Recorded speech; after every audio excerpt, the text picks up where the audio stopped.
hoping.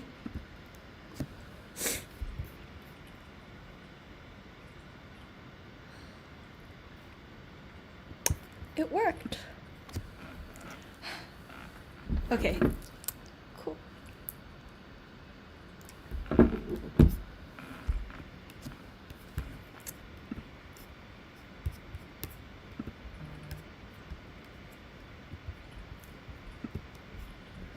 Wonderful. Then, without further ado, I'd like to welcome up the first affirmative speaker from Northland, Nick, to deliver the first speech of his team's case. Our second speaker has just gone to, I think, grab her water bottle, so it should be like 30 seconds, hopefully. Oh, yeah, no, she's coming right back now. It's like 10 seconds.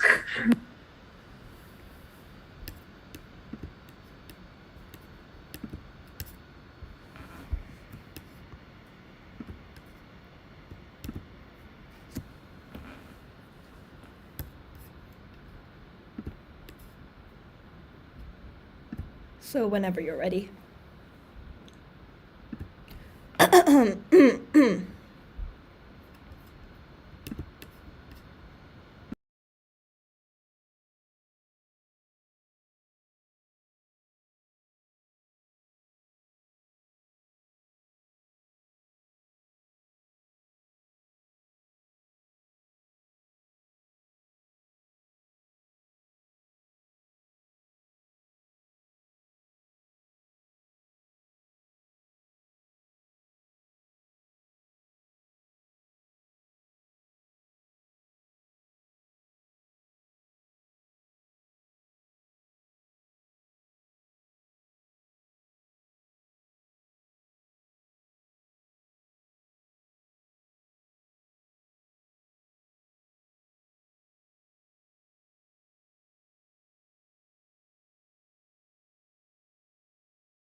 like inherently like having to choose between a few people to represent a whole, that doesn't change if like a government has like good intentions.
Mean that harm to Indigenous people's like culture and like where they live. This looks like tourists like littering like on like sacred grounds, which they had like no awareness of, or even the fact that like more traffic with like tourists means like roadways being built through like forest, which like Indigenous groups relies on. We tell you that tourists are going out of their way to try like will go out of their way to try and like see these groups, but in fact cause harm at the same time. So not only do you like not get any benefits, like I've told you in that principal point, but making things actively even worse for that like Indigenous group that exacerbates like those principal violations. Thirdly, is that other members of the country view these Indigenous groups like negatively. So like this means they've probably heard of like these groups suffering, but now they see them like selling themselves out to like work alongside with the government to like bring in more tourists. They're probably going to feel resentful or not even like believe the woes which they hear about this Indigenous group.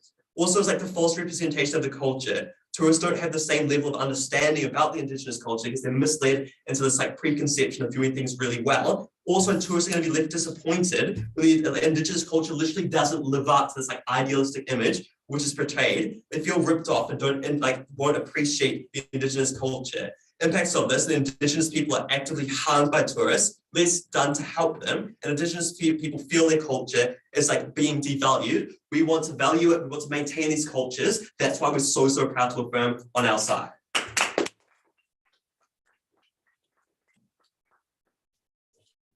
Thank you so much for your speech. I'd now like to welcome up the first negating speaker, Kara, to open up the case for the negating team.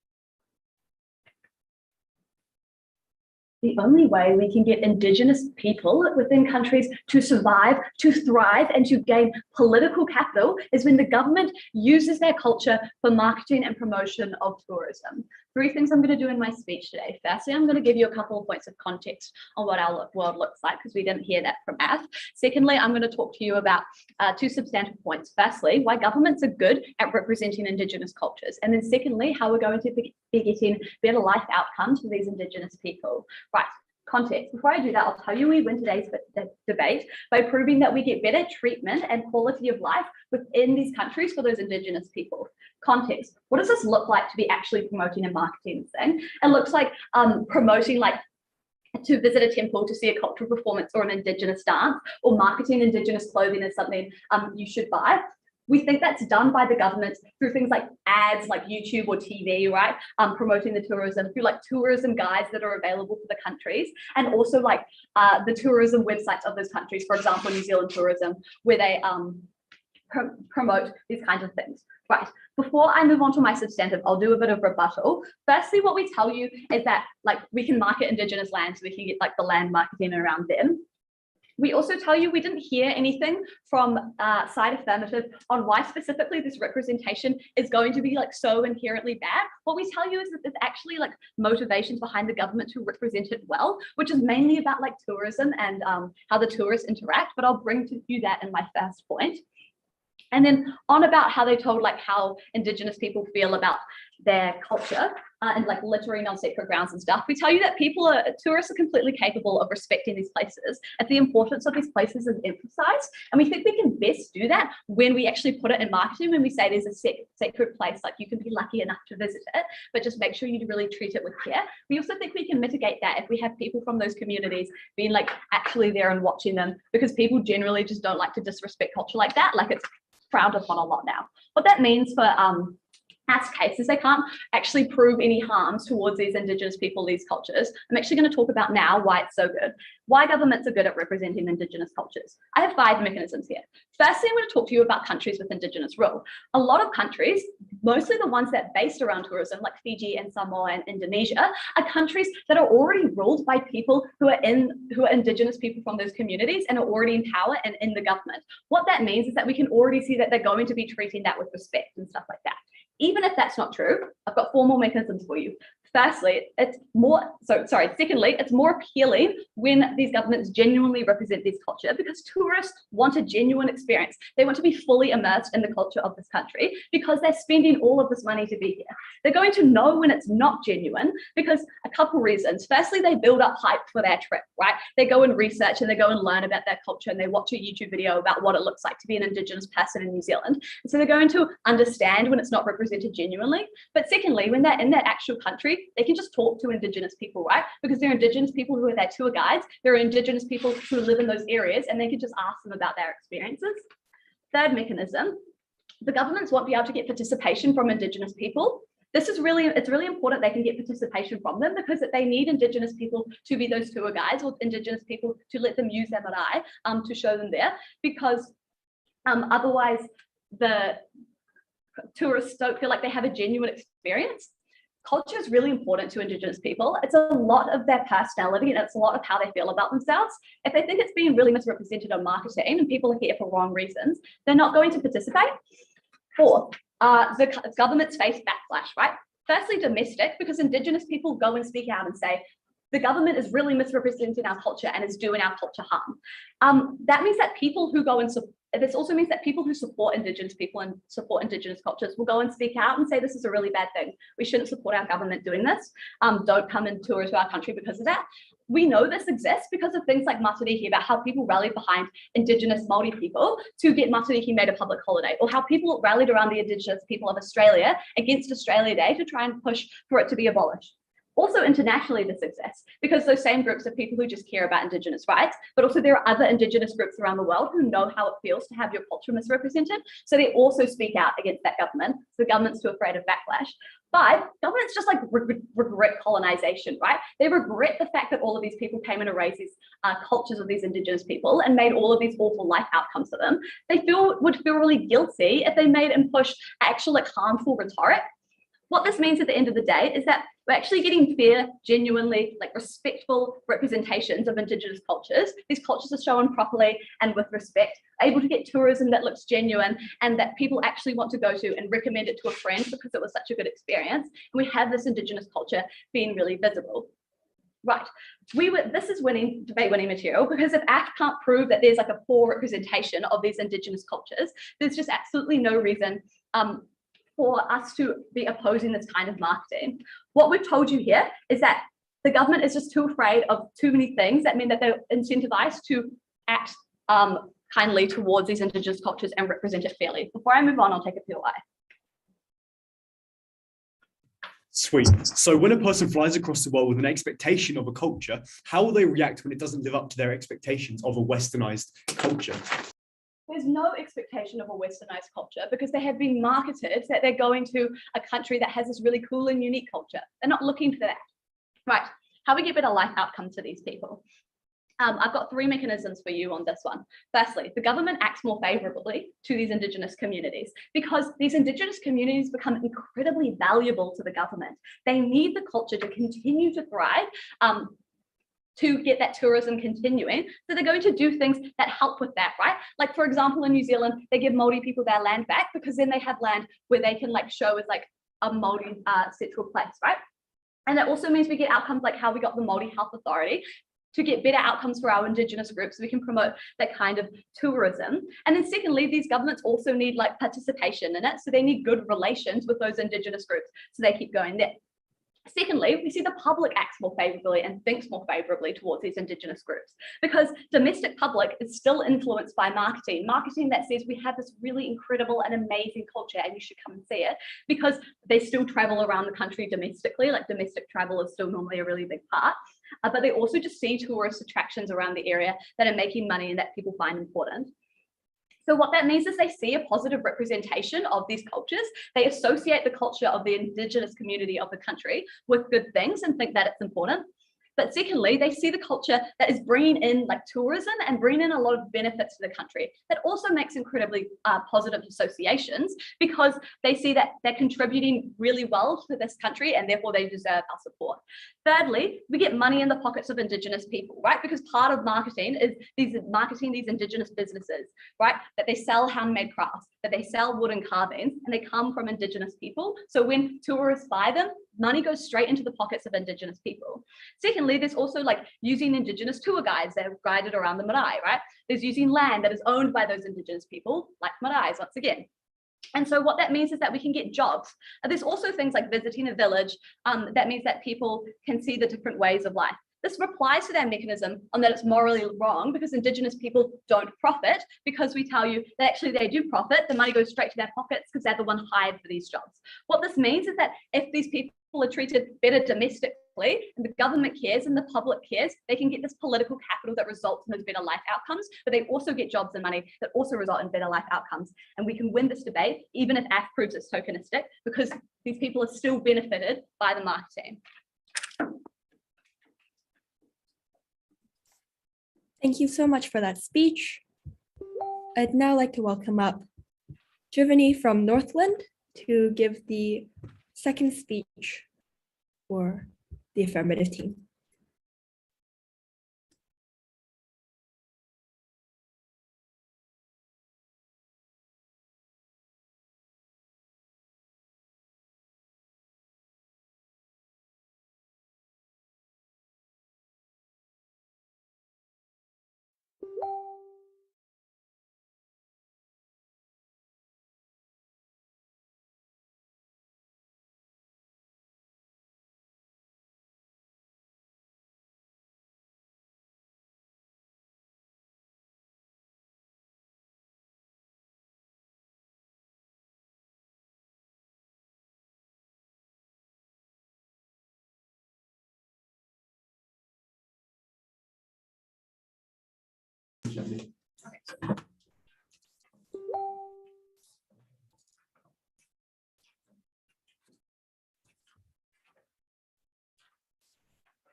Oh my God.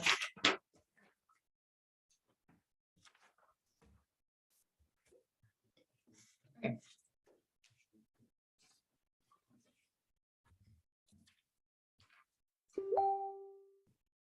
Are you got to take Oh. Thank you. Okay, 3, 2, 1. Colonizers have been compounding and bastardizing Indigenous culture for centuries. It has never helped before, and it will never help. When European museums stole sacred artifacts in the name of spreading cultures and informing individuals, they they co-opted every single part of that culture to spread the story that they wanted to tell, that they were helping, liberating, saving them from going to hell. And let's be real, this has never given these individuals a voice or a real understanding of what this culture is like, because they simplify, they bastardize, and every single part of information that it supposedly brings is simply wrong. Firstly, I'm going to look at why governments don't actually have an incentive to act at the best interests of all Indigenous groups, and why they're going to be giving false information. So firstly, on education. First off, we would say that when we tokenize, people assume that the culture is flourishing, which makes the country look really good and really accepting of minorities. And people assume that the culture is doing fantastically. The reality of this is simply not true. For example, New Zealand continues to tokenize and market Māori culture for their benefit. The reality of Māori life is that 39% of Māori who aren't living in tribes live in material hardship. 95% of Māori land was taken in less than 100 years. 57% of the Māori prison system is made up of Māori men. And Te Reo Māori was beaten out of children. If people aren't aware of all this information, let alone enraged about this, governments can continue to get away with pretending everything is fine. New Zealand continues to engage in Māori tokenism while changing nothing about the average day-to-day life for Māori individuals.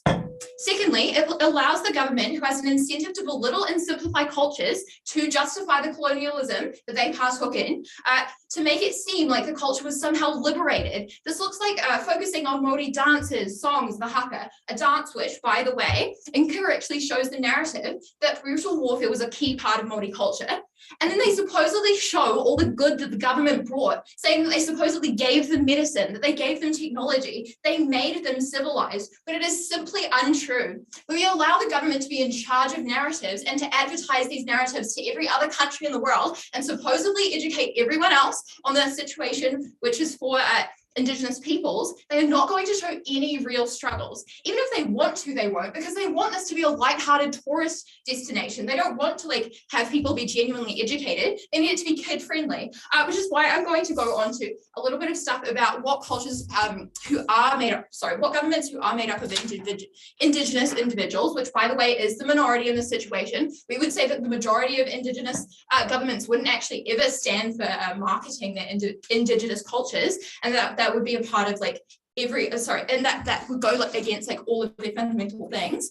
But we would say even if they try to partake, they still have incorrect representation. So we would say that colonialist governments will still exist, even in Fiji, for example. Additionally, they're rich. They're still benefiting off of the poor tribes that haven't been given access to the political power that they have. We would say there are also quite often still ethnic minorities, even in groups which have Indigenous governments. They are still taking advantage of one particular group, which is small of them and cannot speak up for themselves. And they are using it to twist their words and twist the way in which their life actually acts for their own benefits. So we would also say that they don't it's simply not more appealing to tell the story of what the reality is, right? It's not nice when tourists are told that they are actively contributing to a government that continuously oppresses minorities. So I'm going to look more at how governments on why tourists are going to completely ignore information anyway. So first off, they're a tourist, right? They're looking to have a nice time. They will ignore bad things that happen, appropriate cultures in the process. They won't pay attention to what's going on because they're there to have a lighthearted experience. They're not there to inform themselves. They're not there to just have a really educational experience. And if they are, they're going to make it look good for them, right? This looks like Christian individuals going on humanitarian trips and actually just making life harder. They don't want to ruin their experience by thinking about all the harm they contribute to, and they don't want to feel that guilt. Often they'll also bring kids with them and they won't expose them to anything bad or bore them with facts. This means that all of the culture and all of the harms that are currently being placed upon Indigenous cultures are not shown. The reality is not shown. The education that you're providing is false and unbeneficial. Ultimately, knowing about a tribal dance doesn't matter, but it actively facilitates narratives that lead to greater oppression. An example of this is tourism, which was used in China to cover up the genocides going on for Uyghur Muslims. Uyghur Muslims being puppets for misinformation does not make their lives better in any way. I'll take a POI if you have one. We gave you reasons on why this kind of marketing means we get domestic attention on these cultures. So how does that mean that your harm still exists about forgetting about their issues? Okay, I was going to get into this, but I would say that like tourist traps first off just aren't being exposed to these individuals. Sorry, I have this here. Hold on. So like the domestic individuals aren't being exposed to these tourist traps anyway. They're probably just going to think that these cultures are being hypocritical because they're going through all these hardships, yet still like selling out to the government and being tourist guides. Also, we'd say all the information that you provided on like Indigenous cultures participating and like sharing their experience is largely not true, because in reality, they're not the tour guides. The New Zealand government doesn't trust them to not share their exact narrative, so they're going to hire white people who are going to spread their exact ideals. Additionally, like all the building up on the hype that you provided doesn't actually matter if all that info that they find is in promotions online from the government, which are again just compounding on that message. So we would say that ultimately, like, you're not making it life better for these individuals in any way. You're not increasing genuine like beneficial stuff. I think also something you largely ignored outside of the house was the actual material losses that come when you take away when you introduce tourism to a specific region for Indigenous cultures. For example, when you introduce like a bunch of hotels to a like Indigenous tribe, what that does is that like forces away all of the animals. They can no longer hunt. They no longer have a livelihood. And then, like as soon as they leave, so as soon as the government leaves and they like get bored with these Indigenous cultures, they're left a shell of what they used to be, because capitalism has bastardized them and destroyed every part of what they used to be. What this means is like a culture no longer having access to clean drinking water because of all the pollution that comes with urbanization and tourism. So like when all of the cultures also like walk on their like burial grounds, their ancestors are going to be like disappointed in them, so they feel immensely shameful and they're ashamed of everything that they've done for their culture. We would also say that simply put, the domestic rep is going to be associated to be entirely positive. They think that there's nothing to be fixed anymore, so they're not going to actually see any motivations for it. So when we tokenize, people assume that the culture is flourishing, right? So they're never going to have any political action. I think this is pretty clear. I'm going to look at the economic impacts pretty quickly. So they don't slow down. The government is in control of where the money goes. And even if like a small Indigenous person was getting like a little bit of money, the average Indigenous individual is not benefiting. We would also say livelihoods are being taken away. Indigenous people's houses being removed to put a road in, hunting grounds no longer being eligible because of hotels, foot traffic literally interrupting, animal tracks meaning they can no longer hunt, pollution of waterways. You take away their means of survival when Indigenous cultures are eventually thrown aside. 3, it's not consented or really wanted. And like tourism can be achieved anyway without using Indigenous groups rather than spending money on marketing, which is based on them. So we would also have more money in the market in total. That's why we're proud to affirm. Thank you so much for your speech. I'd now like to welcome up the second negating speaker, Larry, to continue on the negating team's case.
It's like,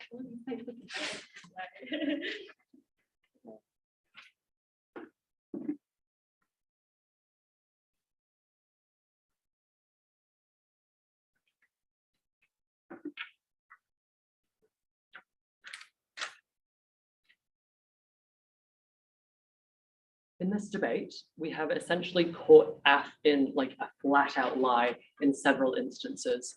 The most egregious of which is that they tell us that the people operating these tourist destinations will not be members of the Indigenous culture. We tell you this is such a ridiculous claim that they've failed to engage with all of the material that we brought you at Cara about the incentives acting upon governments. That's why we win this debate. Two things in this speech. Number one, I'm going to tell you why we actually improve the quality of life for these individuals. That will also deal with the material which they brought you around, like how this doesn't improve their, material conditions and stuff like that. Secondly, I'm going to discuss why we still treat these cultures with respect and generally get like more public support for them so they can like grow and stuff like that. Right, so firstly then on how we improve their quality of life. So a few things that we told you at Cara, basically we told you in our second point that we get a whole lot more political capital for these groups, not only because they actually bring in money for the government, so the government is incentivized to give them money so that they will continue working for them, but also because there is substantially more public support at the point at which their culture is broadcast to the public, right? We also told you that there's just like money in the pockets of Indigenous people. What they told us in response is that it's immoral to market Indigenous cultures because that money is not actually going to these groups. We tell you that's absolutely not true, right? Because we tell you that the people operating these tourist destinations, the people who know about this culture will be the people from that Indigenous culture, right? They tell us at second that the people, it'll just be like, white people who maybe look through the Wikipedia page of the Indigenous culture and then are giving tours or whatever around the marae. We tell you that's absolutely not the case, right? Because we tell you that in order for these tourist destinations to feel genuine, which we told you tourists care about at Cara, they actually need to have some level of input from Indigenous people. What that means is that Indigenous people can leverage that political capital which they have at the point at which the government needs that information from them and needs their employment to basically get a whole lot more public support and to get just generally better outcomes. That looks like more support for things like the Māori Health Authority. That looks like more support for things like co-governance in New Zealand, right? So what responses do we hear then? Essentially they tell us number one, they won't benefit from it. We've already covered that. Secondly, they tell us even if they do benefit from it, it's only a small group of people benefiting from it. Firstly, we tell you we are still benefiting people, so that's still a net positive for that Indigenous group. But secondly, then we generally as I will continue to prove to you throughout my speech, but we've already proven you at Cara, we didn't get a response, that we just increase the political capital of these people, so they just generally, the entire group is uplifted through policies like Māori Health Authority, things of that nature, right? The next claim then is that there is this expectation from tourists of this incredibly westernized culture. And so they'll feel ripped off when they go to this country and find that that's absolutely not the case. We told you in response to the POI, it's not true. People generally go to tourist destinations because they feel very different from their culture. So they're not going to go to one that feels super westernized. They want a unique experience, right? But secondly, then we tell you if there is some level of anger because they feel ripped off, that anger is probably going to be targeted at the people doing the marketing who, rather than the culture itself. And then thirdly, we tell you that the government doing the marketing yet again has all of these incentives acting upon them to make sure that they actually represent that culture accurately. A couple of those incentives are that they have a whole lot of international pressure because these Indigenous groups can just speak out about their mistreatment, and groups like the UN can intervene. No thanks. We also tell you that they're just people within these countries like New Zealand who care about these Indigenous groups to an extent, who want them to, their cultures to be represented accurately. So if they're being exploited, they're going to speak out, no thanks, and they're going to get support from that public. And we think that's only exacerbated at the point at which we broadcast this culture to the public, and the public actually cares about it more because it's more visible to them, right? We also told you all this stuff about how if these Indigenous cultures feel as though they're being exploited, if they feel as though they're not being represented accurately and it's really, really harming them, they just will disengage from this process entirely. They're just not going to give any information about their culture to the government. So the government literally will not be able to market their culture whatsoever. They're like not going to be able to market, you know, a tour around a marae if no marais are willing to give tours to tourists, right? So there's generally like this ability from these Indigenous groups to leverage their knowledge and their access to that culture to make sure that their culture is being accurately represented, right? But the next response they tell us around like how their quality of life will be decreased is that they sort of feel shame, right? Because they feel as though their culture, they're like misrepresenting their culture, or they're really dumbing it down for people. We tell you Indigenous people tend to be incredibly proud of their culture. Like they're probably going to be really, really happy that they can broadcast this to even more people, that they can educate even more people about their cultural customs. So that's probably not true.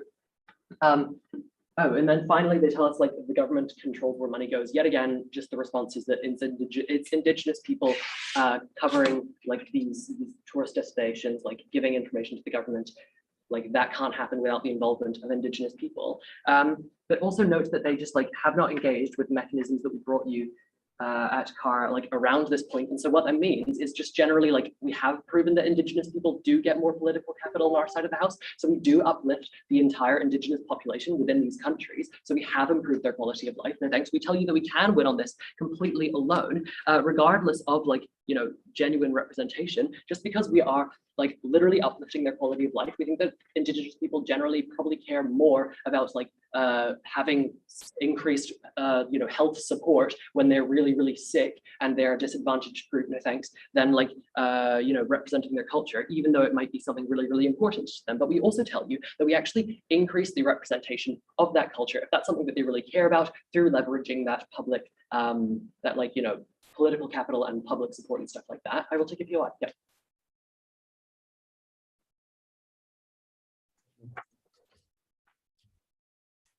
When you have an obligation to not exploit Indigenous cultures, how can we justify exploiting them more? Just tell you that we're not exploiting them because they're opting into being a part of this process. So we're not exploiting them. They're getting money from it. It's like a fair transaction to some extent, right? So we don't think we're exploiting them. Okay. Second point then on like just generally like the respect for this culture, right? Because this was essentially their main push, was this sort of principal moral point that it's like really, really unfair to misrepresent their culture. I've given you a whole lot of material in my speech about why governments have an active incentive to make sure that they're representing their culture accurately. Let's go through like a couple more of them, right? Oh, actually, no, I've already covered all of that stuff. Okay, great.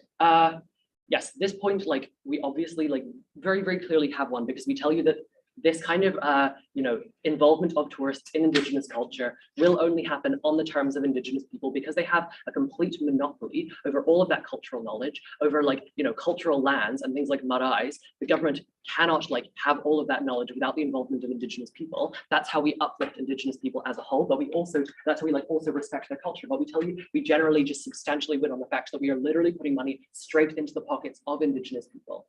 Thank you.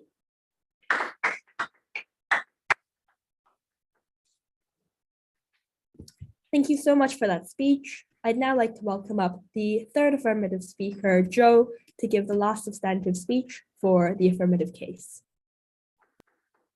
Computer up. Computer up.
Is it unmuted? Yeah.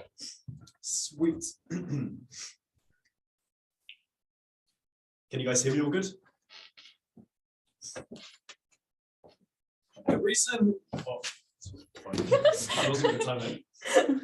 The reason New Zealand is seen as like the most racially diverse country in the world is because of advertising. Since the 1900s, the New Zealand government has capitalized and advertised on and exploited Maori since 1900s. This looks like in 1940 in Ōtautahi, where they advertised a whole bunch of Maori culture, but in reality, at the same time, they were shipping a whole bunch of Maori to a different country, taking away their land, stripping away their rights. Under status quo, 39% of Maori still live in material hardship. Because of this advertising, New Zealand has been given a false representation. We are such a racially diverse country, yet our Indigenous populations are suffering to a huge extent. So proud to actually show the flaws of a country and give these people political capital. Two main questions in today's debate. Firstly, which side gets more political capital for these individuals? And secondly, which just gets a better outcomes for these Indigenous cultures in like society in terms of financial stuff. Cool. So for opposition to win today's debate, they firstly have to prove that they get a whole bunch more political capital. Secondly, they have to prove that a whole bunch of international people will learn about the culture more, have better representation and understanding of it. And thirdly, they have to prove that they get better means of financial means for these Indigenous population. Cool. Now for the first point of clash on like which side gets better political capital.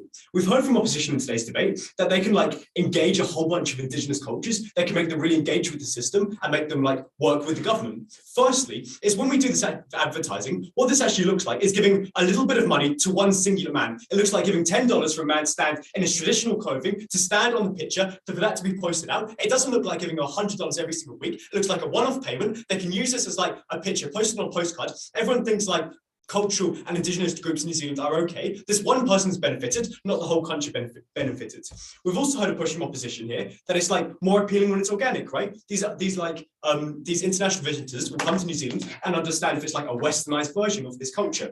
Three main responses here. First is that tourists will just be really disappointed, right? Because the way they get advertising is they dramatize things. They make it look really cool. They do this because they want people to come. They want to get the most people, like they'll do the haka, they'll show the haka. That's the only thing they'll show. When people get here, they see the things that happen before the haka, after the haka, they get really disappointed, right? This means they won't talk to their friends. This means they won't rate it highly. So nobody's going to come back and watch the haka a second time because it's really boring compared to what Western media has showed. Secondly, it's like in the government's best interest to show cultures as dramatic. This is sort of the flip side. But the reason for this is like, you know, the reason why everyone watches Avenger movies is because they're really cool. Everyone likes superheroes. This means these governments are going to be like, well, hold on a second, I want the most amount of people. Let's dramatize it. Let's make it really dramatic. So when people come, they're going to get a misrepresentation of this culture. This is really harmful because it's really important for these people to have a good culture when people diss it and when people don't have the right conception of this culture. This is really bad because it makes them feel really bad. It makes them feel like their culture is being misrepresented. It makes them feel really ashamed to be their culture. These are the biggest stakeholders. These are the people we care about.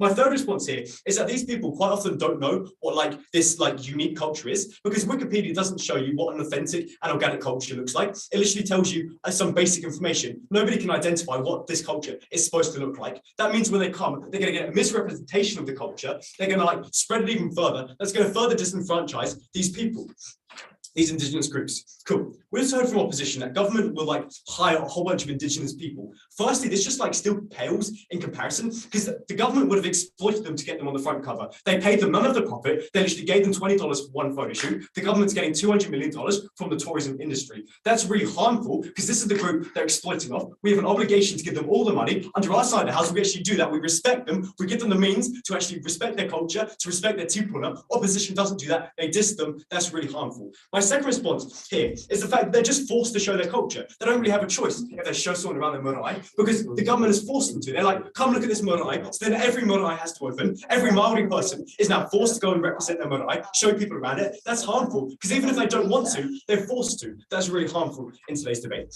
Fourthly, they said that Indigenous cultures can talk about if their culture is misrepresented. I just want to take a quick reality check. There's a power imbalance. Maori people can't talk against government. Nobody listens to the Maori population under status quo. That's why we've had no reforms. Matariki is like a fake celebration, not a fake celebration, sorry, like a fake representation. They propose Matariki so they can keep like a whole bunch of people quiet. They can say they're doing good things in Maori. In reality, Maori are still really disadvantaged in society.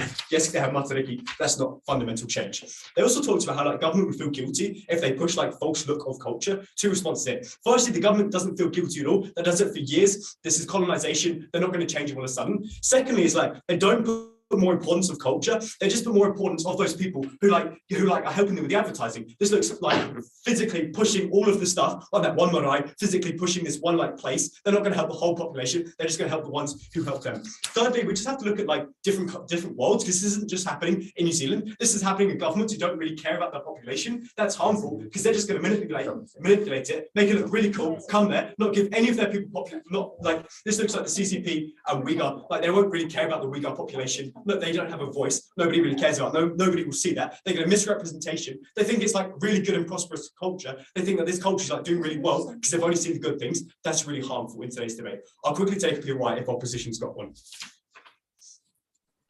If Indigenous people are seeing none of the profits from this tourism, why are they going to engage or like be involved in it at all?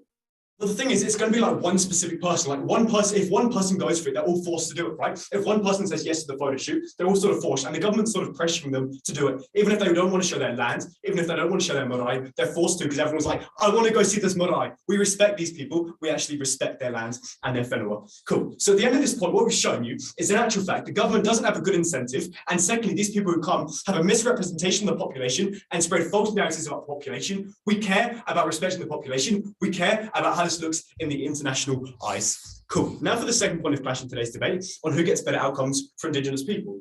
Cool. So if we heard from opposition in today's debate that the government relies on Indigenous people, they have to help them. It's like a partnership. Three responses here. Firstly, the government uses this relationship to cover up oppression. When the government's like, look at us, go show this marae, every time someone's like, you're disadvantaged Maori population, they can just be like, well, hold on a second, we gave them a whole bunch of money, but in reality, they gave one person a little bit of money, they gave some people a little bit of money, they didn't help the whole population. They use this like a water blast to water blast bigger problems in society. Secondly, there's just an incentive to use this to make money. They want to make this dramatic. They're going to misrepresent it. Google doesn't show it. If you talk to these locals and actually don't follow the Western view, because this is going to be like Westernized, we don't want these cultures to be Westernized. Thirdly, it's just like a reality check again, like power imbalance. How is a Maori culture supposed to speak out against a massive government? Nobody's going to listen. But the other problem here is that everyone thinks it's really fixed, right? Because when you see a population like on the front of an advertising of a country, you're like, hey, they really respect their Indigenous people. But in reality, they're using this as like plaster. So when people come here, or when people in the country see this, they're like, well, hold on a second, we're not going to believe the Maori population. This gives them less political capital because everyone thinks they're doing okay. They think they're getting all this money from the advertising. They think they're actually like getting a whole bunch of people to come see them. In reality, this is a small minority in this group, and this doesn't help the whole population and like the reality of this population. Cool. We heard this very absurd claim from opposition that the money from this advertising will go into the hands of these Indigenous cultures. This looks like buying like Maori tokens and stuff. Two main responses here. First is just that money literally doesn't go back into the hands of these Indigenous people to the same extent. Like, yes, they may get a teeny bit of money, but in comparison to what the government's getting, that's injustifiable because they're getting so much little to the government. We have like an obligation to uplift them, not to further disadvantage them. Secondly, these cultures are just like better off on our side of the house because we let tourists go to the places where these people are comfortable showing them. We let them go to the land where they feel like they can actually go, where this Maori population is fine with them going and fine with them seeing. I'm so proud to affirm this cruel motion because firstly, it means that these people have more political capital. They can show that there's problems in society. Secondly, we actually respect them. We give them real representation in society, and so proud to affirm. Thank you.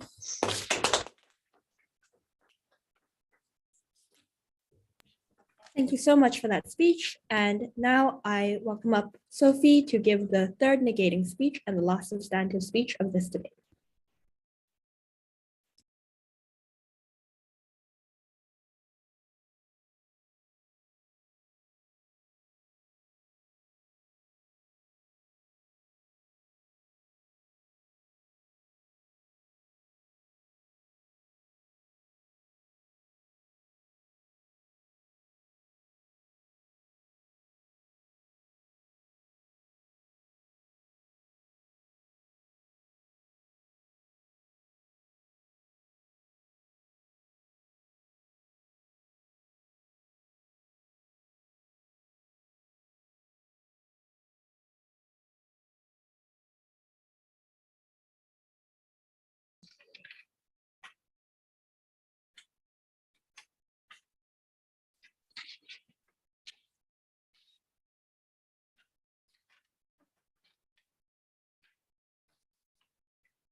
Awesome. So I'll just take POIs by raising your hand. Cool. For an Aboriginal person living in Australia, there is nothing more heartfelt and uplifting than for the Australian government to promote you on the international stage, because it tells you that your culture, which for decades has been disregarded, actually has value, actually deserves acknowledgement and praise from the rest of the world and your own community. And at the very least, what it does is it shows that your government at the very least recognizes you and acknowledges that you exist and that your community is there. Because what happens on side next side is the comparative to all of this is that these Indigenous groups don't get recognized at all. They don't have their issues pushed to the forefront. But what we do is we give them the attention that is necessary so they can call out for the wrongful actions of the past or call out the issues of today, or at the very least they are able to get something like the upfront direct pay that they get from being involved in this marketing campaign. That is why we win today. What I'm going to do is two things. What I'm going to do is firstly talk about how the government will properly represent these Indigenous cultures in their marketing,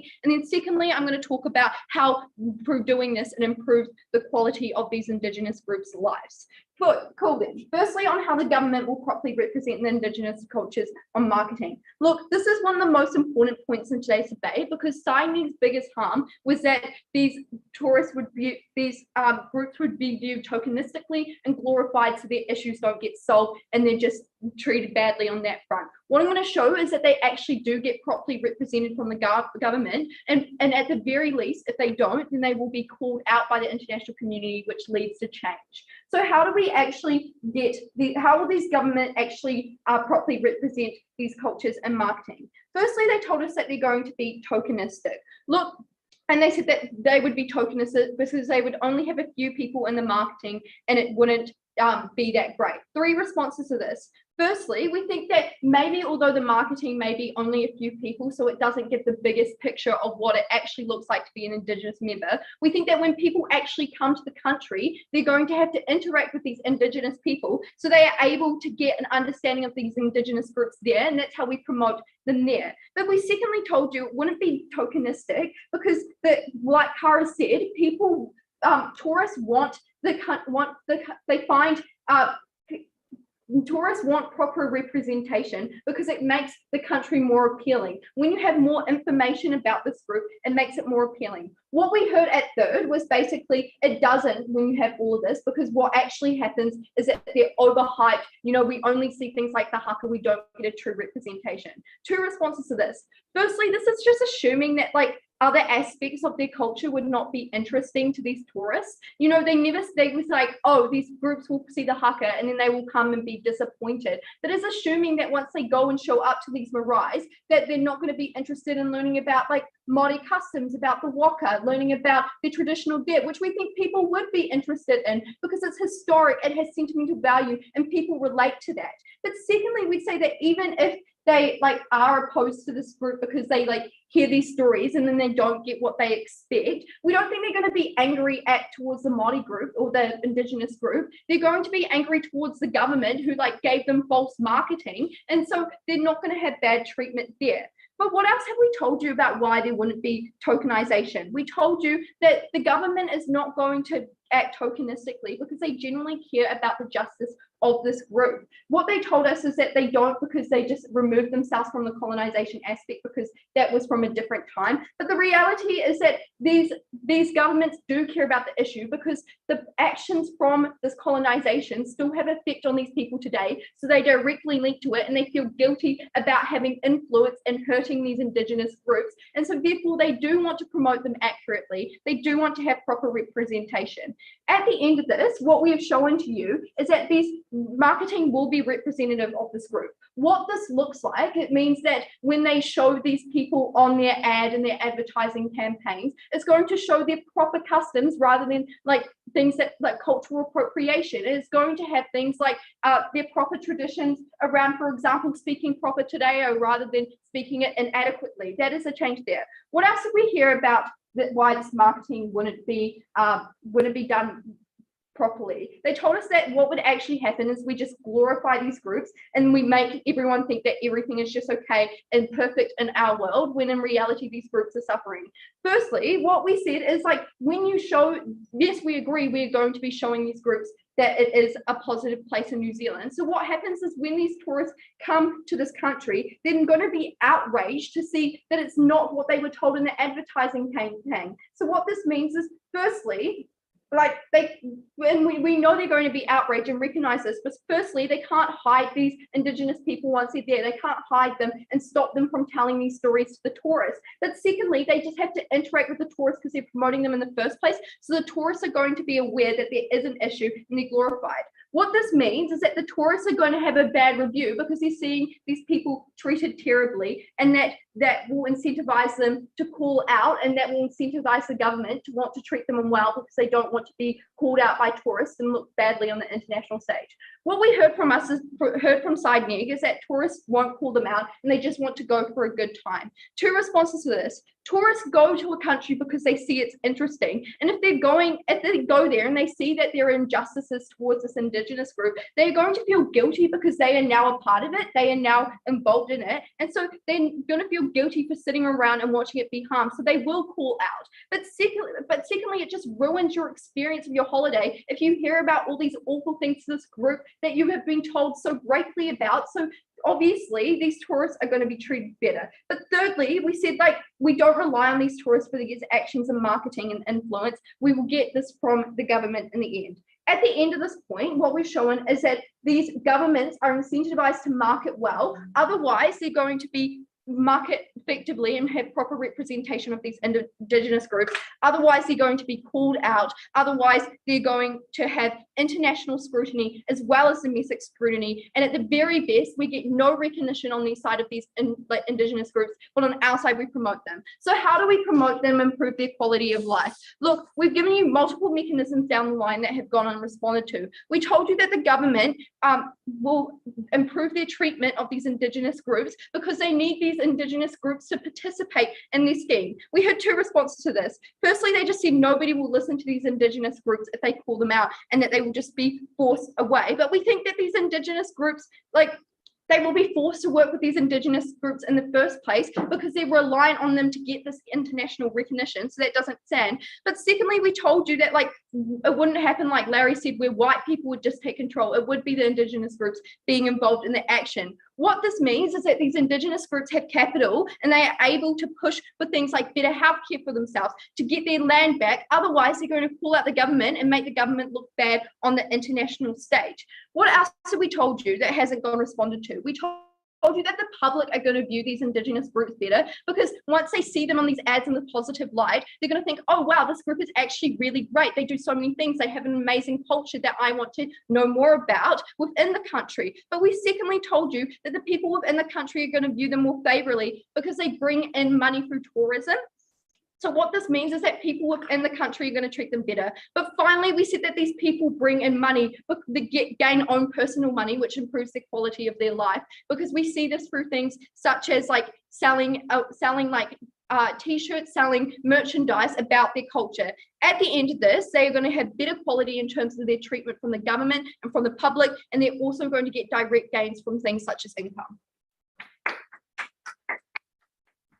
Wonderful. Thank you so much. Now, as is traditional for leaders, I'd like to reverse the speaking order and invite the negating reply speaker, Kara.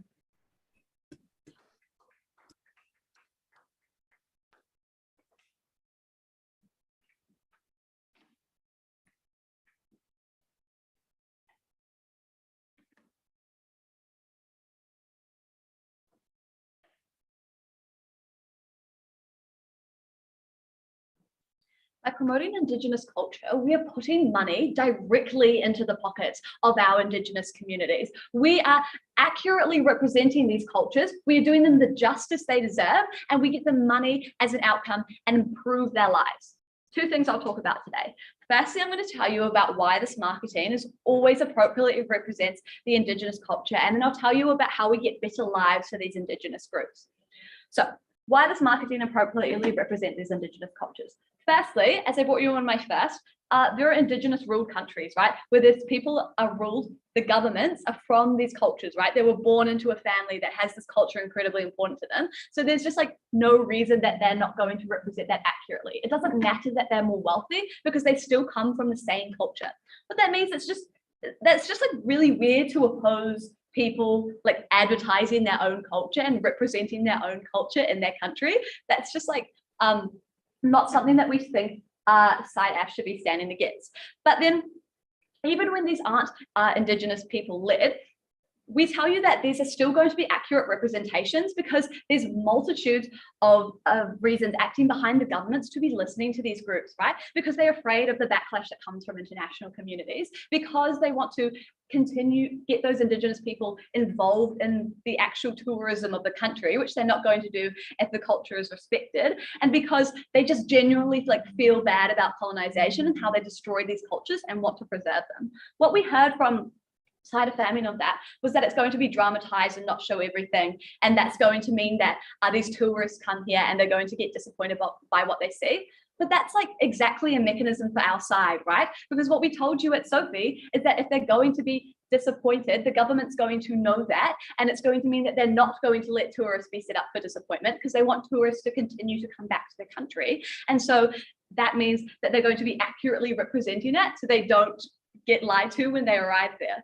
Right, what this means is that if it's just like respectfully marketed and if it's represented well, there's just no reason to be opposing this kind of thing. We think it's perfectly normal to stand on our side of the house on that. But then I'll tell you about how we actually get better lives for these Indigenous communities, right? So the main push we had under side affirmative here was that this kind of thing means that the issues get erased, right? We gave you, people don't see these issues. We gave you a few responses here, mostly at Sophie and Larry. We told you that tourists are like conscious of when they go to this country and if it's going to be represented poorly, especially if they come in specifically for the culture. They're going to be quite aware of that. We also told you that they're willing to educate themselves from like places like YouTube or Google searches because they're just so excited about the trip that they're taking, right? But then secondly, we told you it's actually more important.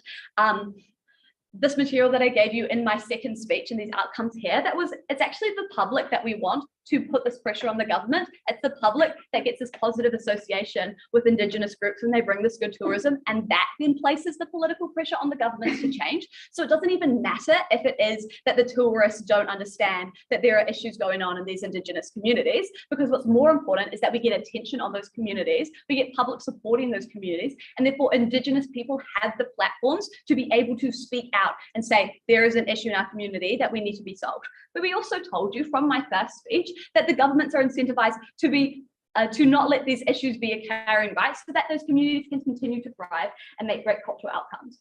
We went on this because it doesn't matter even if we lose on the way it's represented, because it doesn't matter if it's tokenistic, like misrepresentable, like representation, because it's much more important that we're putting money into the pockets of these Indigenous people, that we're giving them jobs and we're giving them representation in our political systems, and we're giving them platforms to talk about why it's so important that they get these changes. But Larry also told you that another outcome of this can be that we improve this marketing, because if Indigenous groups have more of the platform, they can say that this marketing is really bad, and then we can go and later change it and get better marketing.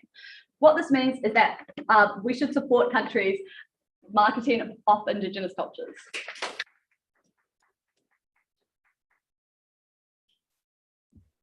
Lovely, thank you so much. And now I'd like to welcome up the affirmative leaders, Speaker Nick, to give the final speech of this debate.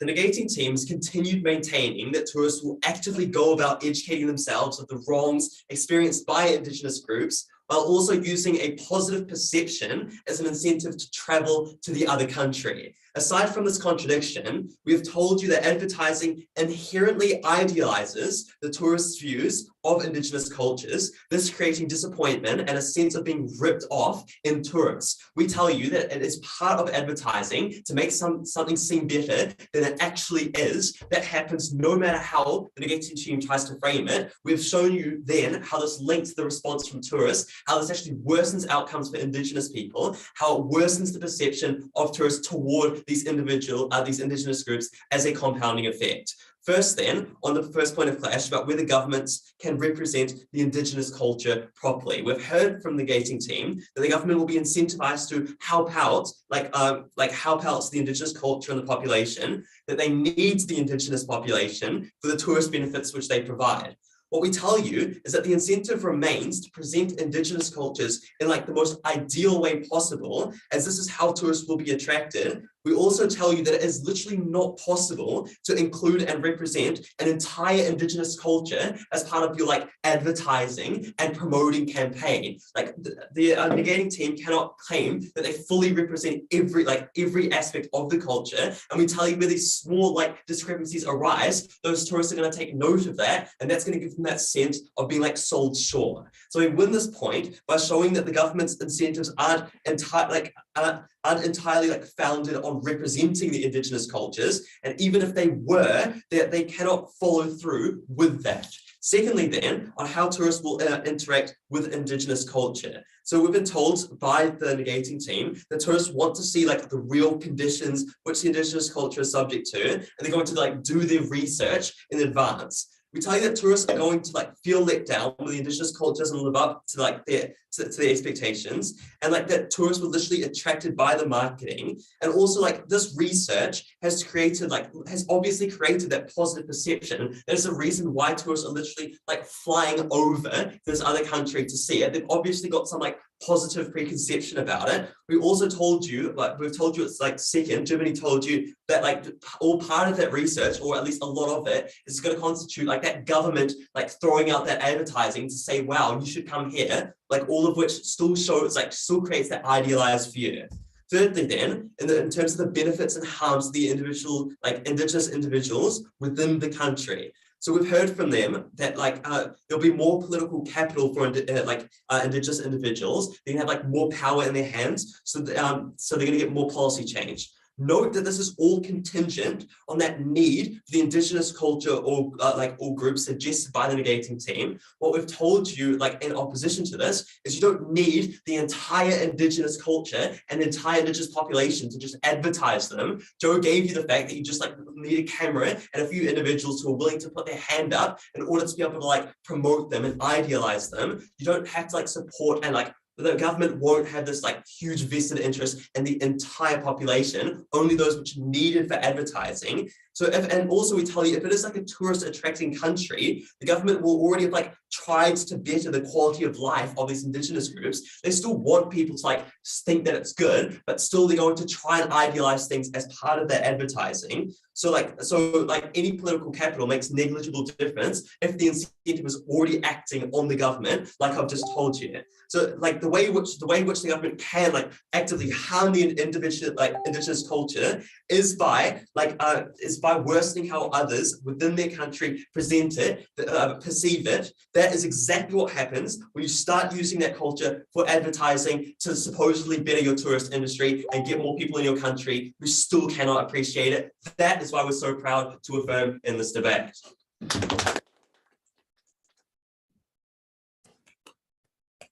Thank you to all the speakers, and a really huge congratulations to everyone on finishing